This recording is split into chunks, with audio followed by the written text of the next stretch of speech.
Казакстан менен Бельгиянын ортосундагы эки жактуу инвестициялык кызматташтык талкууланды. Брюссельде өткөн жолугушууда казакстандык адистер чет өлкөлүк ишкерлерге өлкөнүн бай ресурстук мүмкүнчүлүктөрү, инвестициялык стратегиясынын негизги багыттары, ошондой эле инвесторлорду колдоо иш-чаралары тууралуу баяндап беришти. Алар ири унаа логистикалык мүмкүнчүлүктөрдү жана ЯЭПтин бирдиктүү рыногуна жетүүнү эске алып, биргелешкен ишканаларды курууну сунуштады. Белгилей кетсек, Казакстан менен Кыргызстандагы Бельгиянын экспорт жана инвестициялар боюнча Валония агенттигинин колдоосу менен бельгиялык ишкерлер жана инвесторлор кулжа айынын башында Казакстанга келет.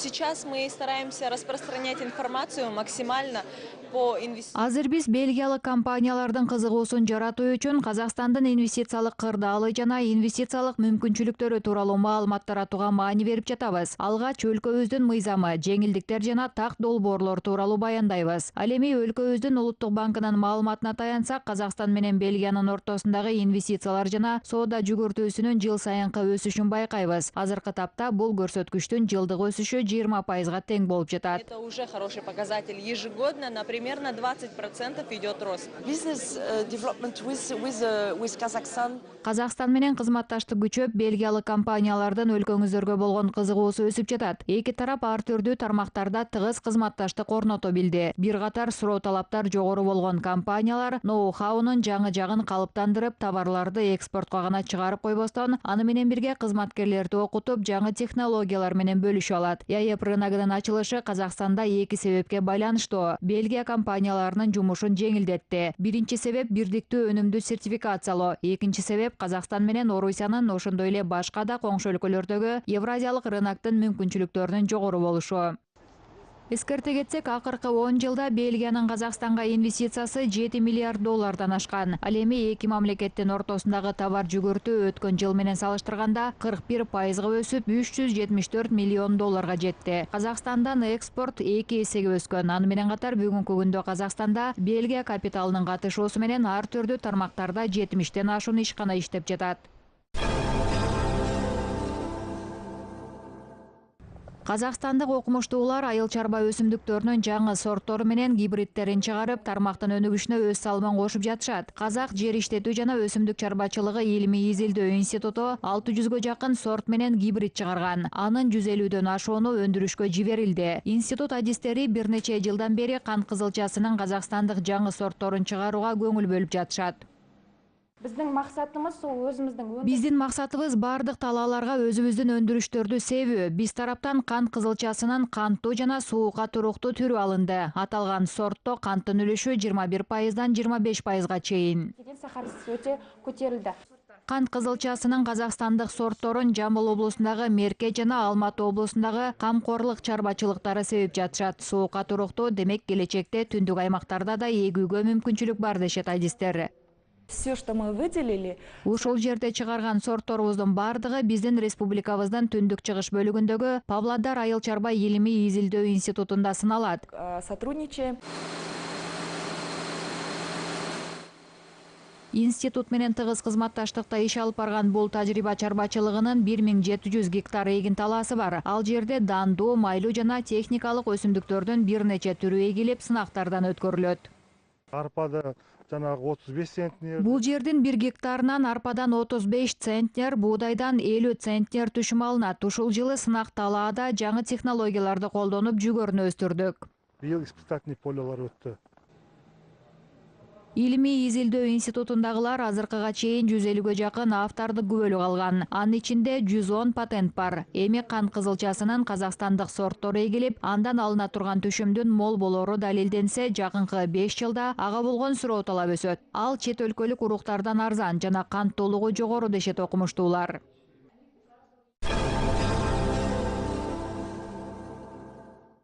Борбор Азия өлкөлөрүнүн өз ара кызматташтык боюнча тажрыйбасы башкаларга үлгү боло алат. Анткени 1000 жылдык коңшулар аймак аралык байланыштын жаңы жараянын түзүшөт. Эң башкысы бештик Оганстандагы чыр-чатактарды тынчтык жол менен чечүүгө маани берип жатышат. Ташкентте өткөн Борбор Азиядагы өз ара байланыш, кыйынчылыктар жана жаңы мүмкүнчүлүктөр аттуу эл аралык конференцияга катышкан буунун башкы катчысынын атайын өкүлү Наталья Герман ушундай пикирде. 2 күнгө созулган жыйында дүйнөнүн булуң бурчунан келген серепчилер коңшулашып жаткан 5 мамлекеттин дүйнөлүк коопсуздукту камсыз кылуудагы маанилүүлүгү жана экономикалык өнүгүү маселелерин талкуулап, өз ара тажрыйба алмашты. Европа менен батыш серепчилери соода логистикалык коридорлорду өнүктүрүү жана жеңилдетилген бажылык тартиптерди сунушташты.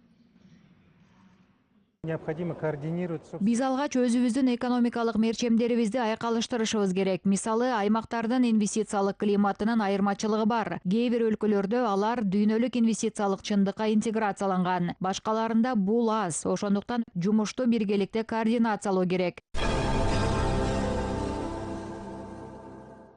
Кыргызстандын билим берүү жана илим министрлиги мектепке электрондук кабыл алуунун автоматташтырылган маалыматтык системасын ишке кошту. Аны Рахима Ракеева сынап көргөнгө жетишти. Ал баласын 1-класска берүү үчүн керектүү документтерди бир нече мүнөттүн ичинде тапшырган. Ушуга чейин улуу кызын мектепке каттоо жараяны алда канча кыйыныраак болгонун кошумчалайт. Мы ходили в школу, собирали. Биз мектепке көп жолу бардык. Бир сөз менен айтканда, керектүү документтерди чогултуу үчүн эле бир нече күн жүгүрүү керек болду. Бул жол менен убакыт көп кетчү жана кабыл алуу убакыты да узакка созулат. Эми азыр баламды мектепке каттоо жараяны алда канча тезирээк болуп калды. Ребенка в школу. В данное время мы видим, что Азыркы тапта бизге 701 өтүнмө келип түшкөнүн көрүп жатабыз. Бул жерде кимден келгенин жана номурун байкай алабыз. Ар бир өтүнмө министрликтин тыкыр көзөмөлүндө. Мекеме өкүлдөрүнүн айтымында электрондук система адамдык факторду толугу менен жоёт. он может обрывать. Өтүнмөлөр каттуу тартипте каралат. Система программалык деңгээлде кезектен тышкаркы жазылууга эч кимге мүмкүнчүлүк бербейт. Мектепке электрондук каттоо усулу колдонууга киргенден кийин класстар толуп кетпейт. Анткени система белгиленген нормадан ашып кетүүгө мүмкүнчүлүк бербейт. Ошондой эле ар бир ата-эне туулгандыгы тууралуу күбөлүктүн же баланын каттоо номуру аркылуу өтүнмө бере алышат. Азыркы тапта онлайн режиминде борбордогу мектептерге гана катталууга болот. Келечекте аны Кыргызстандын башка шаарларында да киргизүү мерчемделип жатат.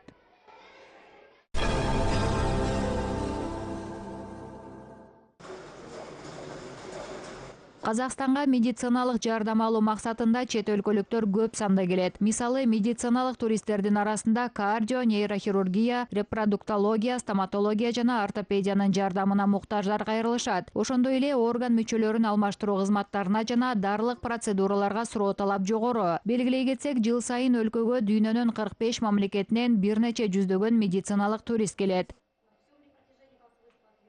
Национальную нейрохирургию все время слышу. Улуттук нейрохирургия тууралуу байма-бай укчумун. Маалымат берилип турчу. Нейрохирургтар абдан тажрыйбалуу, мээримдүү, бардык дарыгерлер жоопкерчиликтүү, абдан мыкты. Дасыккан дарыгерлерге чексиз рахмат айтам. Биз абдан ыраазыбыз.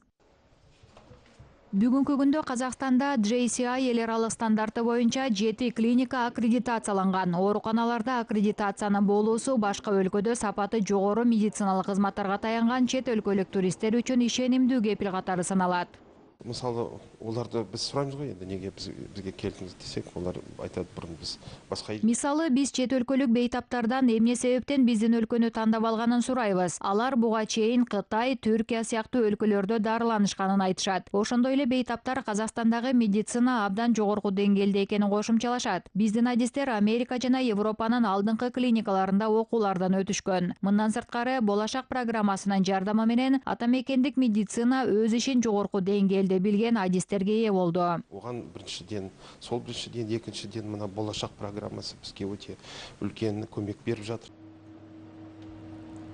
Медициналык туризм заманбап технологиялар менен инновацияларды киргизүү аркылуу өнүгүп жатат. Мисалы, акыркы 5 жылда Актөбөдө 40тан ашуун заманбап медициналык борбор салынды. Бардыгы тең заман талабына ылайык жаңы технологиялар менен жабдылган. Эгер 2 жыл мурун бул жерде 100гө жакын адам дарыланса, өткөн жылы 500гө жакын чет өлкөлүк жаран медициналык жардам алган.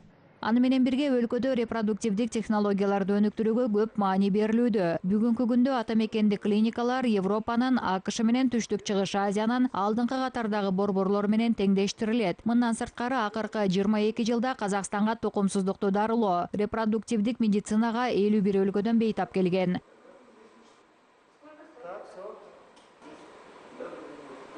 Самое большое количество пар, которые мы получаем, это, конечно, соседних государств. Бизге коңшу мамлекеттерден түгөйлөр көп санда келишет. Айрыкча Кыргызстан, Өзбекстан өлкөлөрүнөн келген түгөйлөр арбын. Себеби тилекке каршы коңшу өлкөлөрдө Орусиядан башка белгилүү бир себептер менен каржылык же мыйзамдык себептер болуусу мүмкүн. Репродуктивдүү медицина эко программасы кеңири өнүкпөгөнүндө деп да айтууга болот. Законодательного характера пока программа ЭКО так широко не развиты. Бүгүнкү күндө Казакстандагы чет өлкөлүк бейтаптарга бардык шарттар түзүлгөн. Ыңгайлуу географиялык кырдаалдан баштап өнүккөн дүйнөлүк технологияларга чейин бардыгы бар. Дарылоонун жогорку сапаты менен кошо Казакстанда башка өлкөлөр менен салыштырганда баанын жеткиликтүүлүгү бейтаптарды кубандырат.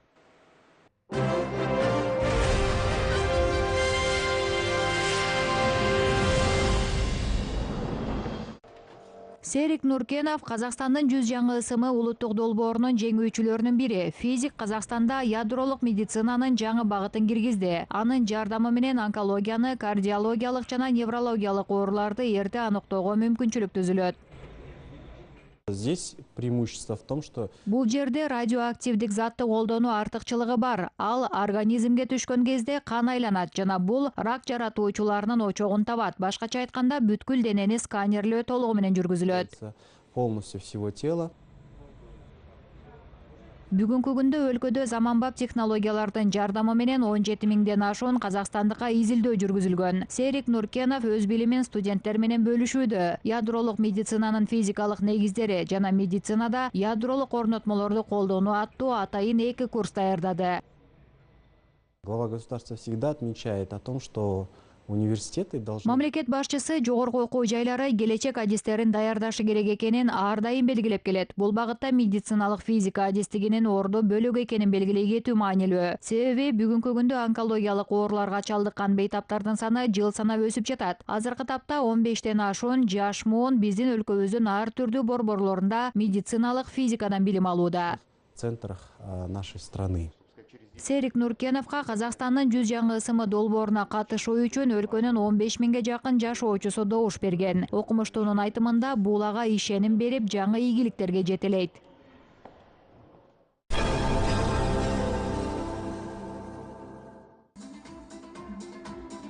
Жаздын алгачкы күнүндө казакстандыктар ушуну менен 4-чү жолу алкыш айтуу майрамын белгилеп жатышат. Бул жарандардын бири-бирине сый көрсөтүү күнү деп өлкө башчысы жарыялаган. Дал ушул датада улуттар достугунун алтын деңгээлине айланган Казакстан элдеринин ассамблеясы түзүлгөн. Коомдук келишим уюмунун серепчиси Камал Алпиисованын айтымында, убагында катаал саясатка туш болгон башка улуттарды пейилигенен ниети түз меймандос казак кучак жая тосуп алган. Тагдырдын оор сыноосуна туш болуп сүргүнгө туш болгондор да арбын. Алар казак жеринен конуштап, көшөгөсү казак эли менен бирге көгөрдү. Бул күннүн негизги идеологиясы бул жакшылыктын умутулмайтынын эске түшүрүү. Бул майрамдын башкы максаты жакшылык кылууну унутпоо, кайрымдуулук иштерине катышуу. Анткени өз убагында казак жерине депортацияланган, күч менен көчүрүлгөндөрдү казак эли кучак жая тосуп алган. Зорлукпен көчүрүлгөн элдерди со жүрөгүндөгү мейрими менен, кайрымдуулугу менен казак калкы бауырына баскан. Майрамдын маанилүүлүгүн Казакстанда жашап жаткан бардык улут өкүлдөрү жогору баалап келишет. Көп улуттуу мамлекеттин биримдиги жана бир кызыкчылыкка уюй билүүсү башкаларга үлгү. Бул багытта калыптанган олуттуу саясат Казакстан элинин ар бир өкүлүнө төл тарыхын унутпай, бири-биринин маданияты менен каада салттарын таанууга мүмкүнчүлүк берип жатат. Мисалы, Возрождение немис коомдук биримдигинин түзүлгөнүнө 30 жылдын жүзү болду. Уюмда эне тилди үйрөнүүгө багытталган окуу курстары үзгүлтүксүз уюштурулуп турат. Биримдиктин жетекчиси Игорь Бергтин айтымында, борборго жумасына 500дөн ашуун адам келет. Мы немцы до нас депортировали, да, в Казахстан нашу семью. Вот, и, естественно, место... Улутум немис. Менин үй бүлөм Казакстанга депортацияланган. Албетте ал кез эч кимге оңой болгон эмес. Өздөрү ачка болсо да жергиликтүү казак эли бизди кучак жая тосуп алып, колдон келген жардамын аяган эмес. Бул үчүн терең ыраазычылык билдирем. Казакстанга көптөгөн үй бүлө конуш которду. Алардын бардыгы ушул жердин жашоочуларына ыраазы жана карыздар экенин толук ишеним менен айта алам. Каждый из них, он благодарен этой земле, этим людям. Таасирдүү обон, ого жарган үндөр, өзгөчө хореография жана масштабтуу сценография. Алматыда Джоаккино Россининин «Золушка» операсы кайрадан сахналаштырылып, көпчүлүктү рахатка бөлөдү. Өнөр сүйгөн коом көпчүлүккө белгилүү чыгарманы Абай атындагы Казак мамлекеттик академиялык опера жана балет театрынын тажрыйбалуу сахна өнөрпоздору менен бирге жаш артисттердин аткаруусунда көрүштү. Мы попали в точку, в десятку, потому что у нас появились молодые голоса. Биз жаш артисттерди тартып көптөгөн максатыбызга жеттик. Жаш үндөр жана алардын актёрдук чеберчиликтери биз ойлогондон да ашып түштү. Башында көрүүчүлөр кандай кабыл алат деп күмөн санаган элек. Эмгегибиз текке кетпей, спектакль ийгиликтүү болду. «Золушка» жалпыга жакшы белгилүү жомок. Известная сказка, и у нас у всех уже сложились свои фантазии, свои понятия, свои картинки. Но у Россини немножко видоизменен сюжет. Россини бүткүл дүйнөгө белгилүү жомогунун салттуу желесин өзгөчө түрлөнтүп жаңы дем берди. Автор тамашага бай көрүнүштөрдү кошкон. Мисалы, туфли билерикке алмаштырылды. Ал эми өгөй эненин ордун өгөй ата басты. Фея болсо сыйкырчыга алмашты. Жаңы стилде түзүлгөн желек көрүүчүлөрдүн купулуна толду. Каждая постановка. Ар бир спектакль жана ар бир көрүнүш мен үчүн табышмак. Ошондуктан алдын ала божомолдогум келген жок. Мен бул спектакльден кызыктуу көрүнүштөрдү, таасирдүү музыка жана балеттин ажырагыс кооз хореографиясын күтөм. Алматынын көркү менен символуна айланган ушундай керемет театрдын спектакльдерин өткөрүп жибербөөгө аракет кылам. Автор эмгеген калың коомчулукка сунуштоо үчүн бир нече жыл убакытын сарптап, жакшы даярданганын кошумчалай кетүү керек. Ага Орусия жана Италия адистери тартылган.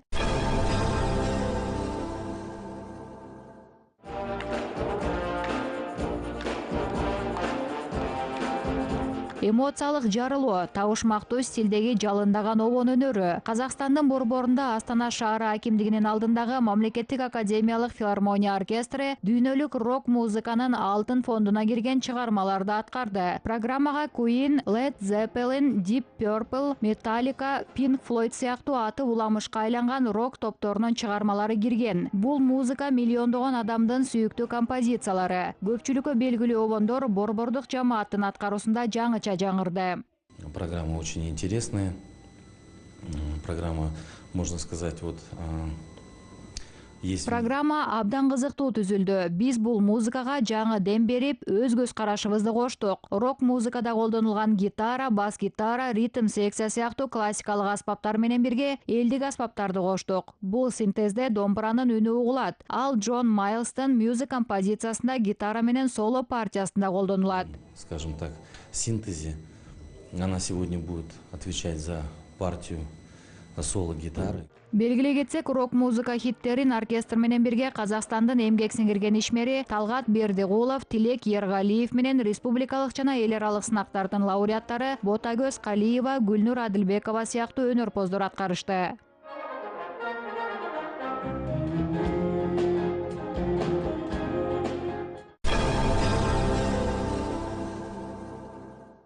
Тажик кыздарында сулуулуктун өздөрүнө тиешелүү эталону калыптанган. Байыртадан бери назик жандар калың жана узун чачтары менен өзгөчөлөнүп келишкен. Аларды өрүү да өзүнчө өнөр. Тажикстанда жыл сайын эң узун чач жана кооз өрүмдү аныктоого арналган Чакомайы Гесу аттуу республикалык сынак фестивалю өтүп турат. Катышуучулардын жашына чектөө коюлбайт. Башкы максат тажик аялдарынын сулуулугун, улуттук каада салттарды, элдик ыр менен бий өнөрүн, жасалга буюмдар жана кийим кечени жайылтып, кенен даңазалоо. Конкурс Чакомайы Гесу создан для того, Чакомайы Гесу сынагы тажик кыздары өздөрүнүн салттарын урматтап, унутпосу үчүн уюштурулат. Мен тажиктин кыз келиндери эң сулуу экенине ишенем. Алар сулуулугу менен гана эмес, узун өрүм чачтары менен өзгөчө. своей красотой и своими длинными волосами. Атайын чакыртылган стилисттер кооз чач үлгүлөрүн жасап, аларга кам көрүүнүн сырлары менен бөлүштү. Сынактын алкагында катышуучулардын өрүмдөрү менен бирге сахнада өзүн алып жүрүү стили, адеп менен улуттук каада салттарды канчалык деңгээлде билери сындан өткөрүлдү. Тажик кыздары байыртадан жөнөкөйлүгү, адептүүлүгү, тарбиялуулугу жана узун чачтары менен башкаларга үлгү болуп келишкен. Биз жаш муун ушул талаптарга ылайык болууга аракет кылабыз. Белгилей кетсек, фестиваль өлкө деңгээлинде бир нече жыл катар менен өткөрүлүп, жакшы салтка айланган. Ушундай иш-чаралар байыркыны заманбап түскө салып жүргөн дизайнерлерге жаңы чыгармачылык эргүүлөрдү берет.